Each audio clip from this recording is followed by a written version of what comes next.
Voilà, nous sommes en direct avec Nora Berra, secrétaire d'État à la Santé. Merci beaucoup d'être avec nous pour parler de cette crise sanitaire, puisque ce soir, il y a quand même le pronostic vital d'un enfant qui est engagé au CHU de Lille. 7 enfants hospitalisés.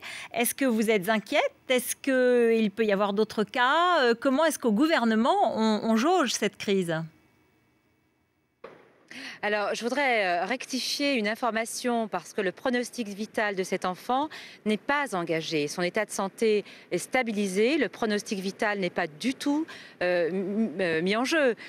Donc, c'est un enfant qui est dans un service de réanimation, qui bénéficie de soins, mais son pronostic vital est tout à fait garanti là. Donc, il y a eu 7 contaminations qui ont présenté des enfants qui ont présenté des syndromes hémolytiques et urémiques. 3 qui sont en cours de dialyse et cet enfant qui est dans un service de réanimation et dont l'état est stabilisé. Alors, Madame Nora Berra, c'est une information du CHU de Lille confirmée par notre reporter sur place François-Xavier Ménage. Mais à cette heure-ci, donc, vous nous dites qu'il n'y a plus d'inquiétude sur le pronostic vital.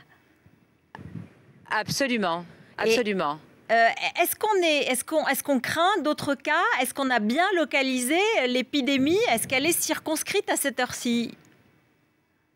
Oui, je peux être tout à fait rassurante. Nous avons un système de veille sanitaire qui a remarquablement fonctionné, puisque dès le premier signal, mardi soir, l'Institut national de veille sanitaire s'est engagé dans un travail de recherche de la source de cette contamination et a pu effectivement identifier la marchandise qui était la source de la contamination dès mercredi matin.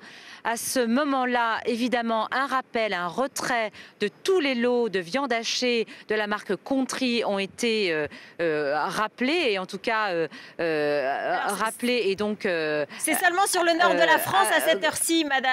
C'est seulement sur le nord de la France. Est-ce qu'il faut que ce soit dans tout le pays aujourd'hui? Est-ce que vous souhaiteriez que ce soit fait sur toute la France? Alors, il s'agit de lots qui ont été vendus dans les magasins Lidl dans le nord de la France. Donc, c'est la moitié nord de la France. Au-dessus, au nord d'une ligne qui va de Bordeaux à Lyon, si vous voulez. Donc, à ce moment où je vous parle, il n'y a plus aucun risque de contamination puisque les lots de viande hachée ont été clairement identifiés. Ils ont été retirés du marché et donc, il n'y a aucun lot en circulation.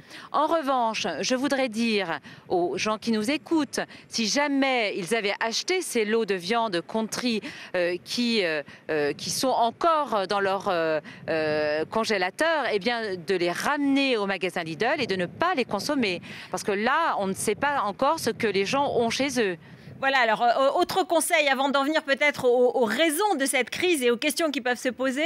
Autre conseil, on dit maintenant qu'il faut de toute façon cuire la viande hachée à cœur pour ne pas avoir ce problème. Absolument. Il y a des gestes simples, c'est-à-dire qu'à partir du moment où il y a un doute, effectivement, la viande doit être cuite au cœur et il ne faut pas qu'il y ait de parties qui sont encore crues parce que, évidemment, le germe est encore vivant et il risque d'exposer à une contamination. Donc là, c'est la première des choses, évidemment. Mais je veux redire que si les personnes détiennent des paquets de viande hachée de la marque Country, de les ramener au magasin Lidl. En tout cas, j'ai demandé à la Direction générale de la santé de mettre en place une plateforme téléphonique qui est activée au moment où je vous parle, sur laquelle les personnes peuvent téléphoner, ils peuvent faire remonter leurs inquiétudes, leurs préoccupations, les questions et ils auront toutes les réponses. Alors, moi j'ai une question parce que dans l'émission de nos amis Alain Marchal et Olivier Truchot tout à l'heure sur BFM Story, il y a à la fois un vétérinaire et un membre de l'UFC Que Choisir qui faisaient remarquer que les contrôles ont beaucoup baissé, que maintenant les contrôles sont laissés aux professionnels eux-mêmes, aux fabricants de ces lots de viande notamment et de viande hachée. marché et que les pouvoirs publics n'interviennent qu'en deuxième niveau et que c'est peut-être une des raisons de ce problème. Et à l'instant, Ségolène Royal fustige clairement le recul des services publics de contrôle. Elle dénonce, elle dit que la sécurité alimentaire n'est pas assez respectée et qu'il y a un risque sanitaire à cause du recul des services publics en France. Et précisément, ça veut dire à cause de la politique du gouvernement qui supprime des fonctionnaires, par exemple, dans les contrôles. Mais ça, c'est tout à fait démagogique, c'est très facile. Je crois qu'on vient d'assister à une illustration que les services sanitaires ont non seulement bien travaillé, ils ont été remarquablement réactifs et ils ont évité effectivement que cette contamination s'élargisse et touche un plus grand nombre de personnes. Rappelez-vous, en 2005, il s'agissait de 40 cas qui avaient été identifiés et là nous avions eu des cas graves. On peut dire aujourd'hui, alors à ce moment-là, les producteurs s'étaient remis beaucoup en question, ils avaient mis en place des contrôles beaucoup plus rigoureux sur les chaînes de production, mais en effet il n'y a pas de risque zéro, il faut aller plus loin. C'est pourquoi j'ai demandé à ce que des recherches, avec Xavier Bertrand nous avons demandé à ce que des recherches soient non seulement poursuivies mais renforcées pour pouvoir mettre à disposition des tests rapides pour identifier des risques potentiels de contamination sur les marchandises dans toute la chaîne agroalimentaire. Mais oui, nous devons travailler, nous devons aller plus loin. Oui, c'est ça. C'est-à-dire, est-ce que vous voulez rétablir des contrôles dès la fabrication et pas en second niveau et la laisser aux professionnels comme c'est le cas aujourd'hui? C'est important. Est-ce qu'il y a un contrôle il faut revenir à un contrôle de premier niveau avec des fonctionnaires dédiés, des services vétérinaires de l'État? Les producteurs de marchandises se sont beaucoup modernisés dans le contrôle et la surveillance de leurs marchandises. Mais vous avez raison, les pouvoirs publics ont aussi leur rôle à jouer.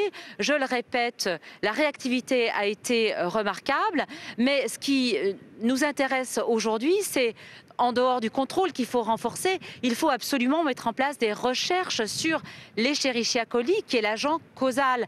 Rappelons-le, cet agent qui est l'Escherichia coli et qui est toute une famille finalement avec des sous-types différents, qui est en tout cas dans la situation française, cette souche de l'Escherichia coli qui était tout à fait différente de la souche qui a été observée en Allemagne.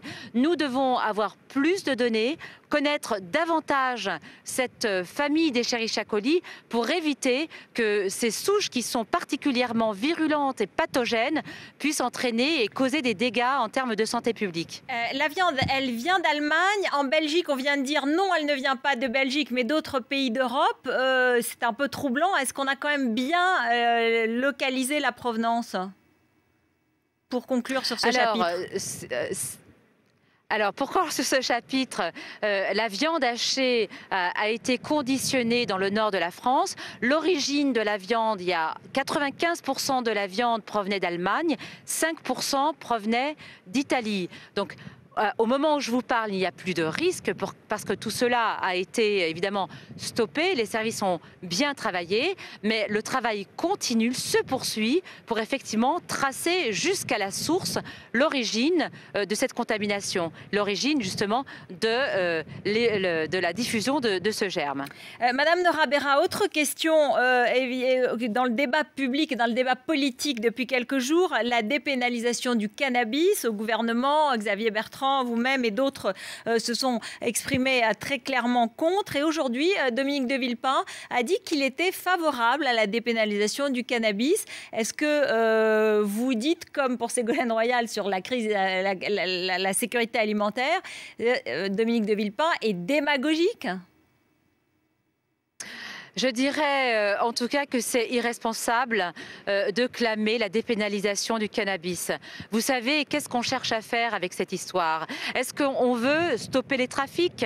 Je peux vous dire qu'il n'y a aucune corrélation entre la légalisation d'un produit et le trafic, parce qu'il y aura toujours des marchés parallèles, même s'agissant de produits qui sont parfaitement autorisés. Donc sur ce point, c'est une erreur fondamentale.